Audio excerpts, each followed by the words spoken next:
Au nom du Père, du Fils, Saint-Esprit, un seul Dieu, Amen, que sa bénédiction repose sur nous tous, Amen. Aujourd'hui, on va terminer le 4e chapitre de la première épître de Saint Paul aux Thessaloniciens. On va lire ensemble du verset 9 à 18. Première épître de Saint Paul aux Thessaloniciens, chapitre 4, versets 9 à 18. Pour ce qui est de l'amour fraternel, vous n'avez pas besoin qu'on vous en écrive, car vous avez vous-même appris de Dieu à vous aimer les uns les autres. Et c'est aussi ce que vous faites envers tous les frères dans la Macédoine entière. Mais nous vous exhortons, frères, à abonder toujours plus dans cet amour et à mettre votre honneur à vivre tranquille, à vous occuper de vos propres affaires et à travailler de vos mains, comme nous vous l'avons recommandé, en sorte que vous vous conduisiez honnêtement envers ceux du dehors et que vous n'ayez besoin de personne. Nous ne voulons pas, frères, que vous soyez dans l'ignorance au sujet de ceux qui dorment, afin que vous ne vous affligiez pas comme les autres qui n'ont point d'espérance. Car si nous croyons que Jésus est mort et qu'il est ressuscité, croyons aussi que Dieu ramènera par Jésus et avec lui ceux qui sont morts. Voici en effet ce que nous vous déclarons d'après la parole du Seigneur. Nous les vivants, restés pour l'avènement du Seigneur, nous ne devancerons pas ceux qui sont morts, car le Seigneur lui-même a un signal donné à la voix d'un archange et au son de la trompette de Dieu, descendra du ciel, et les morts en Christ ressusciteront premièrement. Ensuite, nous les vivants qui serons restés, nous serons tous ensemble enlevés avec eux sur des nuées, à la rencontre du Seigneur dans les airs. Et ainsi, nous serons toujours avec le Seigneur. Consolez-vous donc les uns les autres par ces paroles. Gloire à toi, Seigneur, éternellement. Amen. Alors, si vous vous rappelez bien, au commencement de ce chapitre, les Thessaloniciens avaient besoin que l'apôtre leur écrit à propos de la sanctification, car ils risquaient de chuter en retournant à leurs anciens cultes et anciennes habitudes de païens. N'oublions pas que la majorité de ces chrétiens de Thessaloniciens ne viennent pas des Juifs, mais viennent des païens. Alors, il leur a parlé, fin chapitre 3 et au commencement du chapitre 4, à propos de la sanctification, de se sanctifier et être en Christ. Mais quant à l'amour fraternel, eh bien, c'était quelque chose de joyeux pour Saint Paul à propos des Thessaloniciens. L'amour fraternel était le caractéristique de cette église de Thessalonique. Ils s'aimaient les uns les autres. Il y avait cette couleur d'amour fraternel sur cette église de Thessalonique. Et c'est le secret de son succès et de sa prospérité. Comme nous le souhaitons bien sûr, que l'esprit d'amour et l'amour fraternel dominent dans tous nos paroisses. Et attention, parce que la faiblesse de l'Église en général, dans n'importe quelle époque, était toujours due à la manque d'amour fraternel au sein de l'Église. L'Église se compose des paroisses. S'il y a plusieurs paroisses où il n'y a pas d'amour fraternel entre ses membres, eh bien, il y a toujours des problèmes, il y a un défi, ou une faiblesse dans ces paroisses et par suite dans cette Église. L'amour, et quand je parle à propos de l'amour, c'est bien sûr principalement l'amour fraternel entre les membres de la seule paroisse. L'amour est le fruit de la nouvelle nature acquise à tous qui sont nés de Dieu. Ce qui est né de Dieu a une nouvelle nature. Cette nouvelle nature a la capacité d'aimer. Tous ceux qui sont en communion continuelle avec Dieu, tous ceux qui sont nés en Dieu, ceux qui vivent en Christ, sur le chemin du Christ, qui suit le Christ, qui imite le Christ, qui vivent la sanctification, ils ont la capacité d'aimer. Donc la piété en général et l'amour fraternel spécialement, eh bien, sont indispensables et primordiales pour notre vie chrétienne. On ne peut pas vivre sans Dieu. Et puisque Dieu est amour, eh bien, si nous vivons en Dieu, on ne peut pas vivre comme chrétiens loin de Dieu, hors de Dieu. Donc nous vivons en amour. C'est le thermomètre, c'est la sonde avec laquelle tu sens ton cœur. Est-ce que tu es en Christ, oui ou non? Est-ce que tu es en Christ et tu as le fruit de cet amour fraternel? Il nous dit dans verset 9, « Car vous avez vous-même appris de Dieu à vous aimer les uns les autres. » Quand on est en Dieu, quand on est en Christ, on apprend du Christ comment aimer. C'est lui qui nous donne cet amour. C'est lui qui nous donne la grâce de son Esprit Saint par lequel on arrive à aimer. On ne peut pas aimer hors du Christ. Et tant qu'on est en Christ, eh bien, aimer, c'est quelque chose de naturel pour cette nouvelle nature qu'on a acquise en Christ. Bien sûr, on a appris de Dieu comment aimer. Non seulement en observant ce commandement, on apprend de Dieu, bien sûr, quand on observe ces commandements, parce que les commandements de Dieu, c'est quelque chose pour notre bien, c'est quelque chose qui nous aide à être en Christ, à suivre son chemin. Les commandements, ce ne sont pas des fardeaux, mais ce sont, j'ose dire, des conseils, des panneaux sur notre chemin pour nous guider dans le chemin de Christ. Alors, on apprend de Dieu comment aimer, non seulement en observant ces commandements concernant la piété, ni de se comporter imitant le Dieu, ami des hommes, mais plutôt grâce à son œuvre en nous. On n'apprend pas l'amour de Dieu tout simplement par obéir les commandements, non. Mais c'est facile. Il y a un commandement qui dit « aime ton prochain ». Aime ton prochain comme toi-même. Aime Dieu de tout ton cœur, aime ton prochain. Bien, ça c'est un commandement. Je vais l'obéir. Mais comment? Eh bien, c'est par la grâce de Dieu qui œuvre en nous, ses enfants. Car il nous donne la nature de l'amour. Et cette nature d'amour qui est en nous, que le Christ nous donne, eh bien, se manifeste en nous en aimant les autres. Donc, n'essaie pas d'aimer tout seul. Tu ne pourras pas. Tu aimes par la grâce de Dieu qui œuvre en toi. Tout ce que tu dois faire, c'est être en Christ. De vivre en Christ. De l'obéir. Et comme je vous ai dit auparavant, qu'on doit obéir à Dieu, ensuite l'aimer. On ne peut pas l'aimer sans l'obéir. On commence par l'obéissance. Obéis.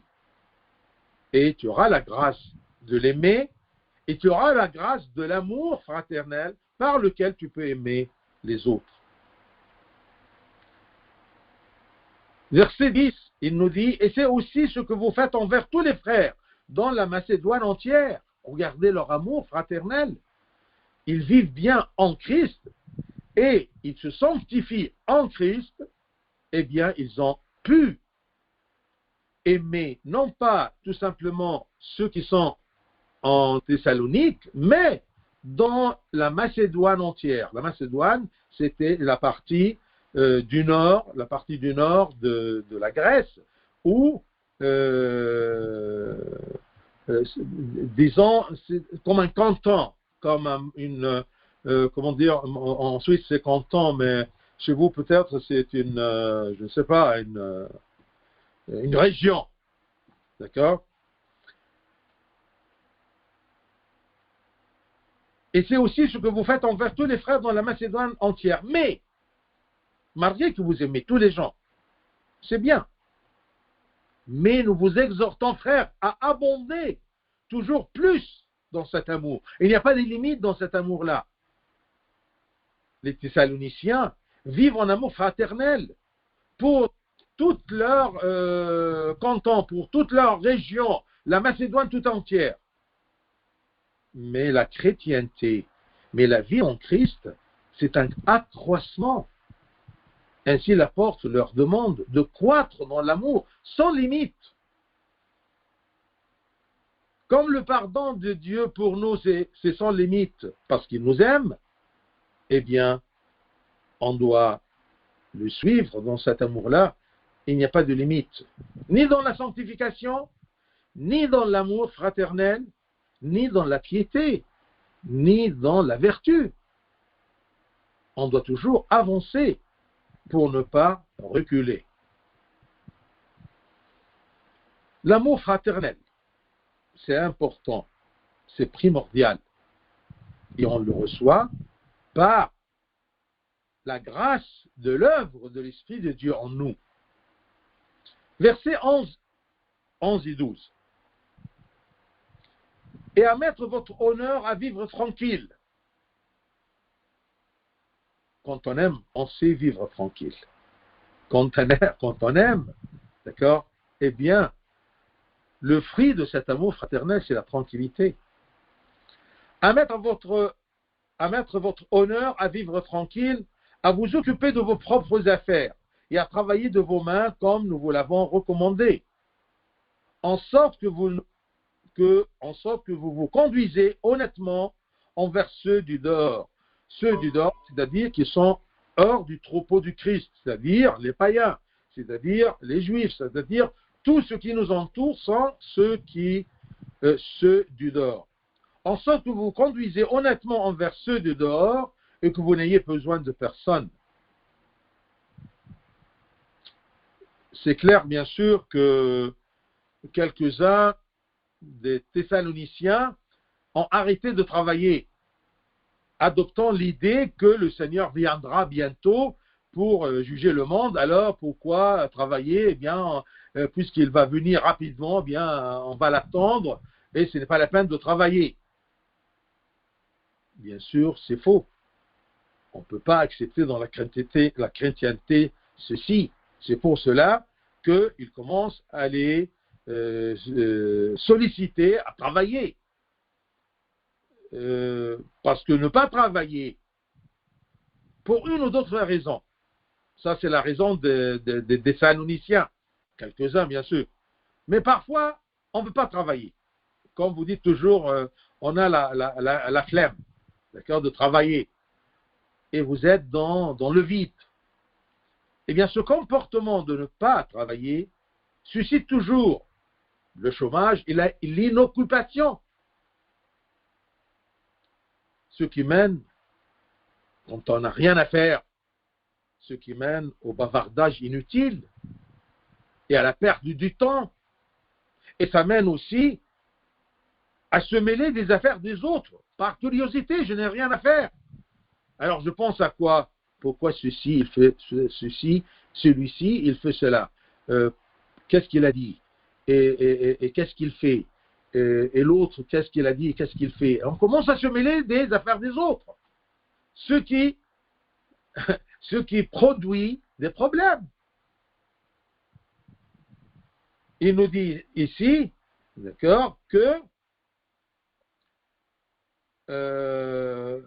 à vous occuper de vos propres affaires, pas les affaires des autres, pour vivre la tranquillité, à travailler de vos mains.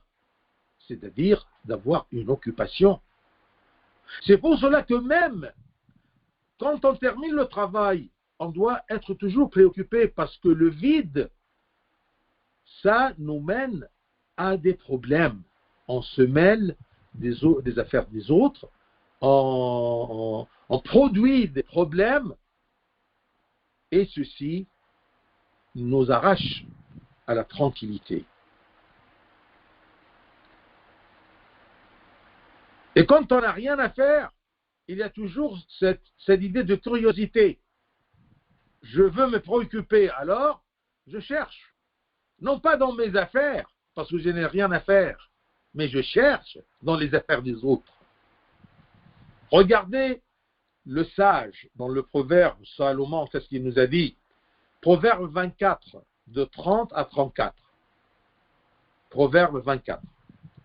J'ai passé près du champ d'un paresseux et près de la vigne d'un homme dépourvu de sens. Et voici les épines y croissaient partout. Les ronces en couvraient la face et le mur de pierre était écroulé. Quand on ne travaille pas, notre vigne, notre richesse, notre être, eh bien, ça s'écroule. Et voici les épines y croissaient partout. Des péchés qui croissent partout, parce que je n'ai rien à faire. J'ai regardé attentivement et j'ai tiré instruction de ce que j'ai vu. Comment on doit agir? Verset 33. Un peu de sommeil, un peu d'assoupissement. Excusez-moi, ici, il parle à propos de comment il se comporte, celui qui est paresseux, qui n'a rien à faire. Eh bien, un peu de sommeil, un peu d'assoupissement, un peu croiser les mains pour dormir, il ne fait rien. Et ça, c'est très dangereux. Verset 34. Et la pauvreté te surprendra comme un rôdeur, et la disette comme un homme en armes. Tu seras attaqué par la pauvreté de l'esprit, la pauvreté de l'amour, la pauvreté de l'évolution et l'accroissement dans la vie de Dieu, et même dans ta vie. On doit avoir nos besoins pour pouvoir faire le monde, pour pouvoir aussi aider. Et la pauvreté, tu surprendras. Celui qui a un peu de sommeil, un peu d'assoupissement, un peu croiser les mains pour dormir, l'examen vient et on n'est pas prêt. La pauvreté vient et ça va nous surprendre comme un rôdeur. Et la disette comme un homme en armes. Nous sommes surpris de cet homme qui rentre et nous attaque avec une arme. Et nous on n'a rien. On n'a que le sommeil, l'assoupissement. Un peu plus loin, vous allez trouver qu'il les sollicite toujours dans ce deuxième épître aux Thessaloniciens. On va voir ça un peu plus tard, mais la même idée, chapitre 3, verset 10, deuxième épître aux Thessaloniciens. Nous sommes sur la première épître des Thessaloniciens. C'est écrit 2 Thessaloniciens 3, 10.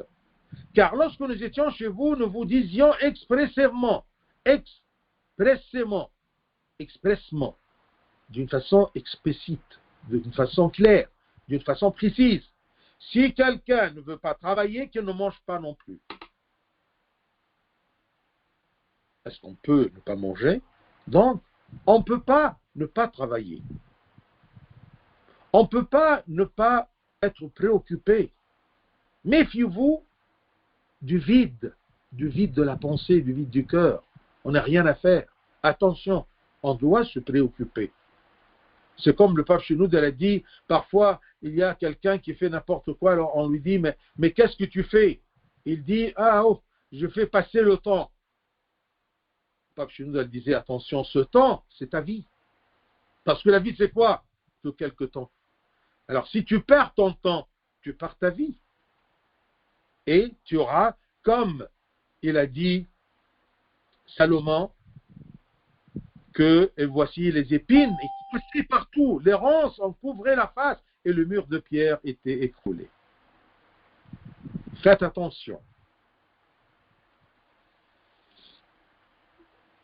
Ici, il parle à propos des versets 12.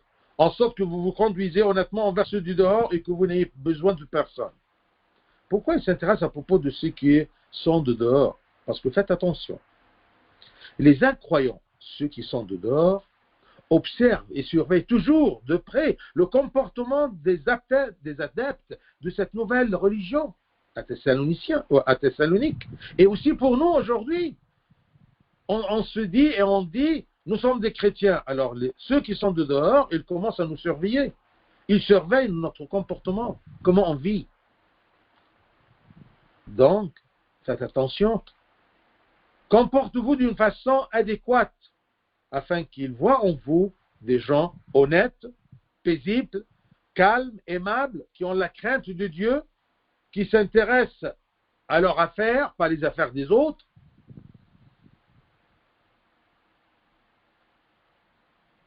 à mettre votre honneur, à vivre tranquille, à vous occuper de vos propres affaires, à travailler de vos mains, en sorte que vous conduisez honnêtement envers ceux du dehors, qu'ils regardent en vous l'honnêteté. Parce que vous connaissez très bien qu'est-ce que le Christ nous a demandé en Matthieu 5, 16. Et on répète toujours, dans l'Agbeï, que votre lumière luise ainsi devant les hommes, afin qu'ils voient vos bonnes œuvres et qu'ils glorifient votre Père qui est dans les cieux. Il nous observe. Alors, tu te comportes comment? Bien sûr, je ne veux pas que tu sois hypocrite et tu te comportes bien pour les autres. Et toi, de l'intérieur, tu te caches. Tu caches ce qu'il y a à l'intérieur et tu as une façade différente. Non, attention.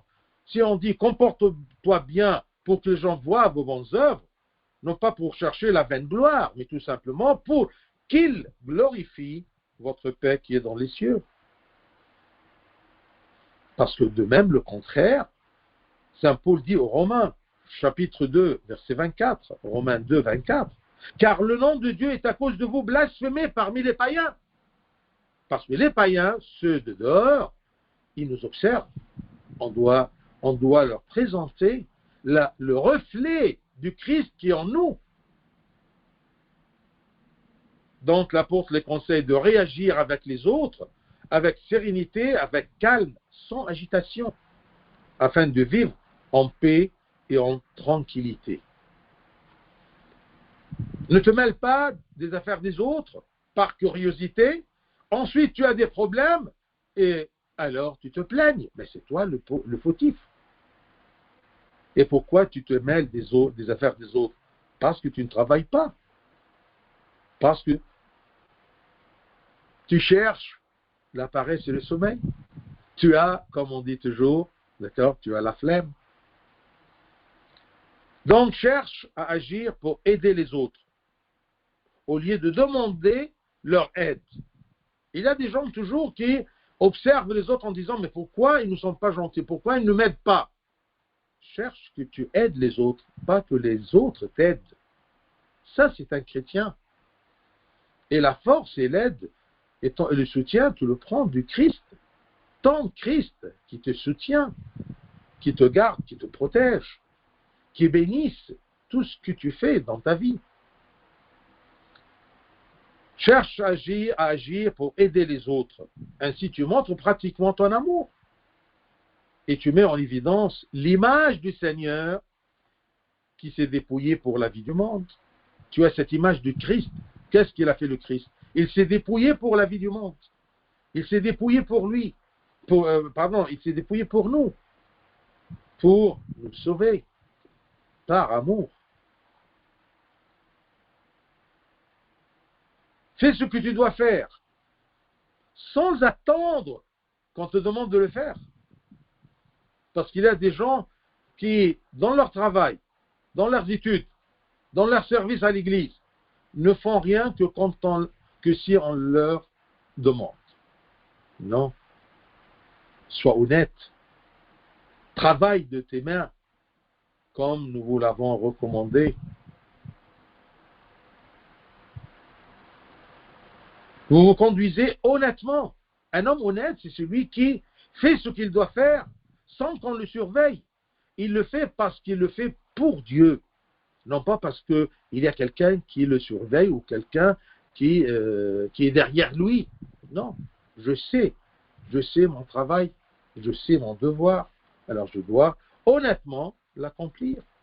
Et c'est pour ça qu'un bon chrétien est un bon élève, un bon employé, d'accord, un bon ouvrier.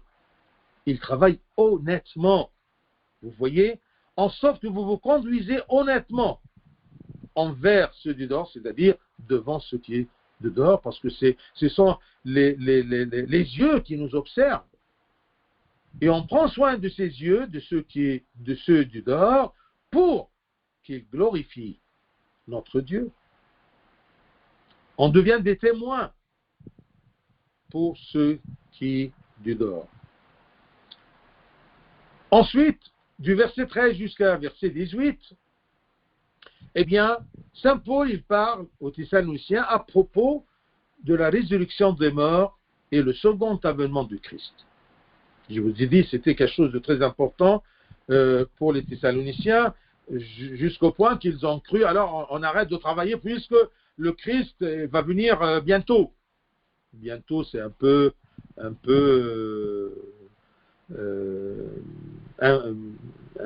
vague, parce que un jour, aux yeux de Dieu, c'est comme une année comme un jour.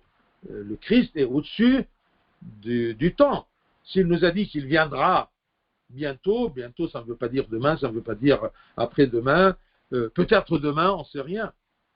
Mais on ne doit pas l'attendre comme ça, les bras croisés pour dormir. Non, ça ne marche pas.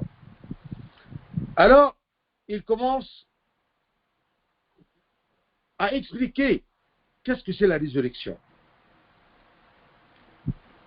Verset 13, 14.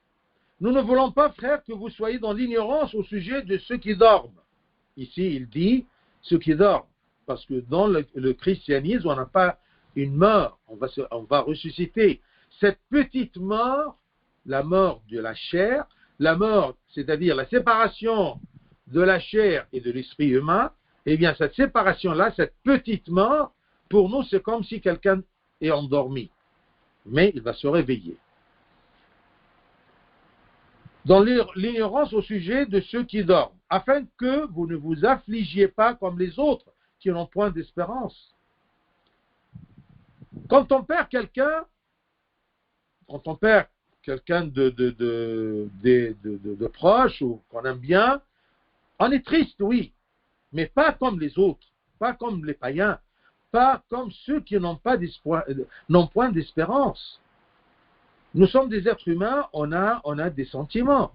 Si je perds quelqu'un ou si je suis privé de voir quelqu'un, eh bien, oui, je suis triste, mais tout en ayant l'espoir de la résurrection. Nous ne voulons pas, frères, que vous soyez dans l'ignorance au sujet de ceux qui dorment, afin que ne vous affligiez pas, vous ne vous attristez pas, comme les autres qui n'ont point d'espérance. L'apôtre, donc, ne blâme pas les croyants pour la tristesse en perdant un proche. Non. Mais plutôt, il les console en disant, ceux qui dorment, c'est un sommeil. Nous sommes séparés d'eux pour un moment, mais nous serons avec eux après. Alors, il les console en disant qu'ils dorment dans l'espoir de la résurrection. Ils ne doivent pas s'attrister comme les autres qui croient à l'anéantissement de l'homme par la mort. Les gens qui ne veulent pas croire en Dieu, eh bien, ne veulent pas croire à la résurrection. Et ils pensent que la mort, c'est l'anéantissement de l'homme et de l'humanité, ce qui n'est pas vrai. Si nous croyons que le Christ est mort et qu'il est ressuscité des morts, nous, les défunts croyants, serons ressuscités aussi par le Christ. Il les ramènera avec lui dans sa gloire. C'est ça dont on doit croire. Car si nous croyons que Jésus est mort et qu'il est ressuscité, verset 14, croyons aussi que Dieu ramènera par Jésus et avec lui ceux qui sont morts, ceux qui sont endormis. Le verset 14, eh bien, c'est une proclamation claire et nette du dogme chrétien à propos de la résurrection. Si nous croyons que Jésus est mort et qu'il est ressuscité, croyons aussi que Dieu ramènera par Jésus avec lui ceux qui sont morts. Bien sûr, Jésus et Dieu ici ne sont pas deux personnes différentes. C'est le même Dieu, mais avec distinction. Dieu incarné, qui est mort pour nous et ressuscité, et c'est lui qui va nous faire ressusciter. Dieu va nous ressusciter par Jésus et avec lui. Par Jésus, selon son humanité, d'accord, et avec lui selon selon sa divinité, et nous serons avec lui, d'accord, dans sa gloire, selon sa divinité aussi. Et sa divinité est égale à la divinité de Dieu le Père. Si nous croyons que le Christ est mort, ressuscité, on va aussi être ressuscité, nous serons aussi ressuscités par le Christ. Parce que le Christ est la tête et nous sommes son corps. Ce qui arrive à la tête arrivera par conséquence au corps.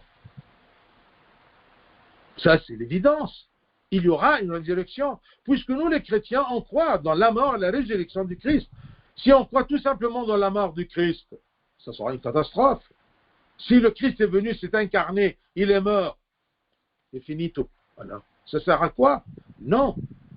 Nous, les chrétiens, quand on parle à propos du mort du Christ, on doit souligner toujours sa résurrection. C'est ça le sens de sa mort, qu'il est ressuscité. Et puisqu'il est ressuscité, Dieu ramènera par Jésus avec lui ceux qui sont morts.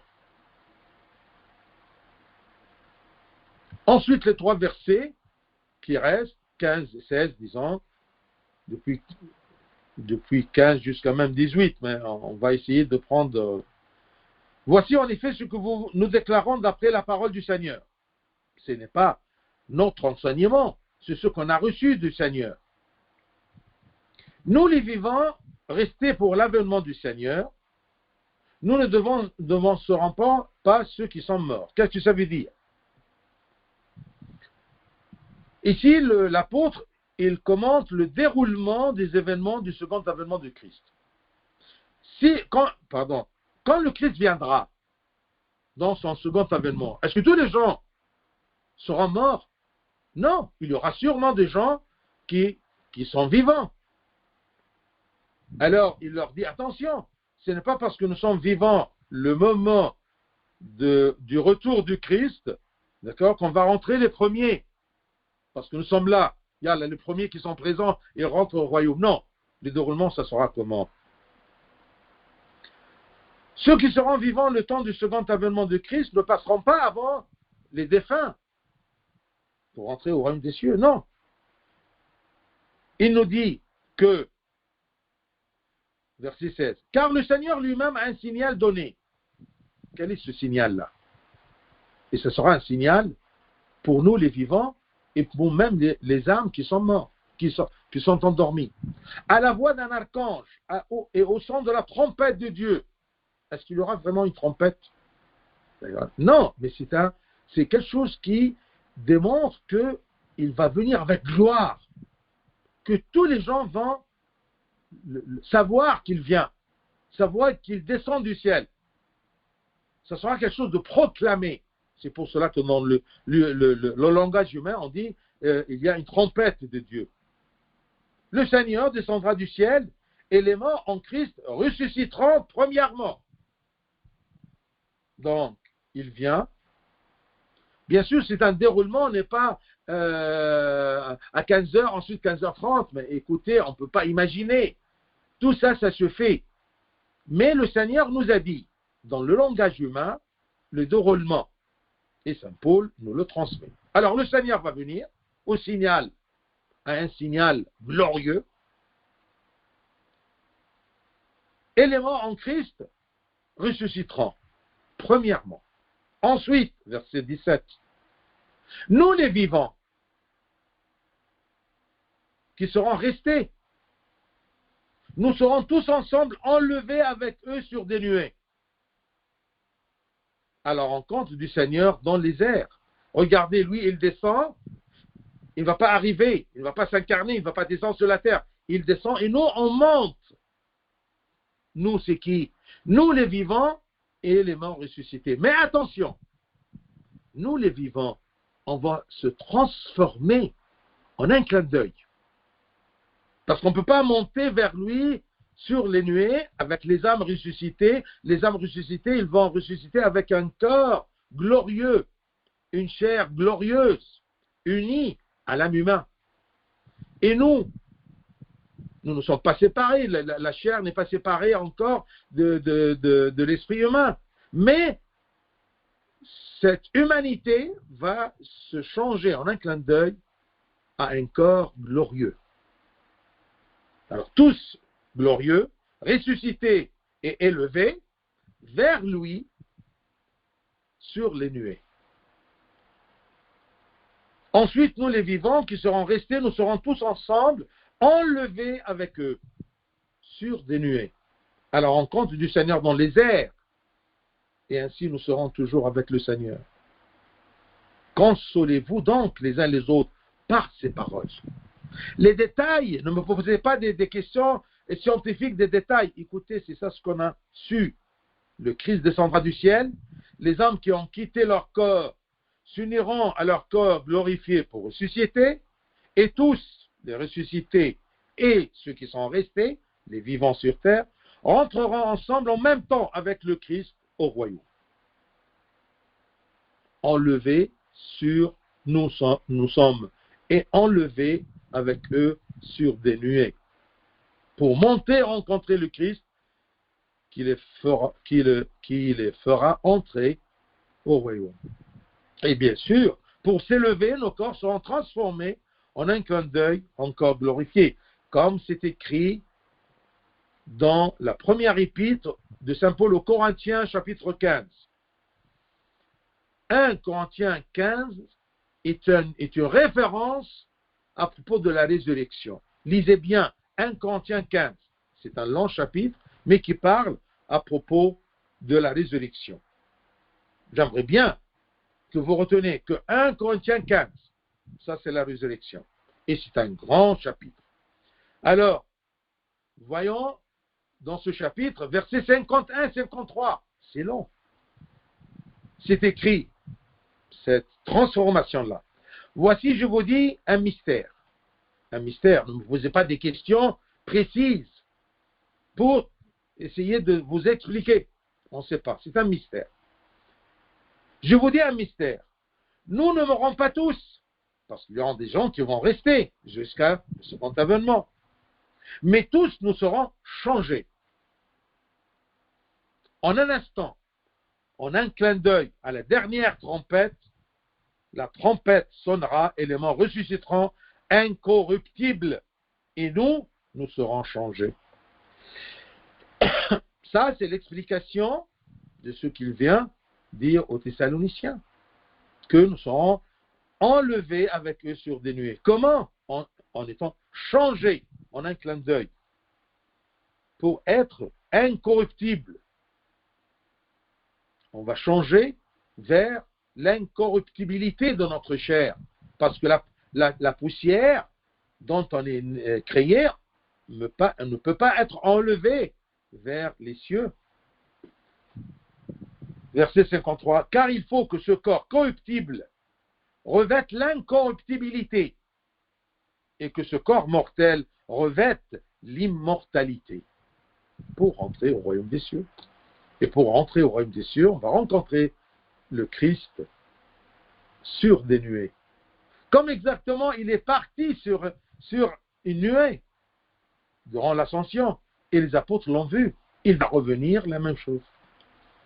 Mais il ne va pas descendre sur terre, d'accord? Il ne va pas atterrir. Pour nous donner l'idée, que ce n'est plus l'incarnation, c'est nous qu'il va nous attirer vers lui. Verset 18, dernier verset dans chapitre 4. Consolez-vous donc les uns les autres par ces paroles. Gloire à lui éternellement. Amen.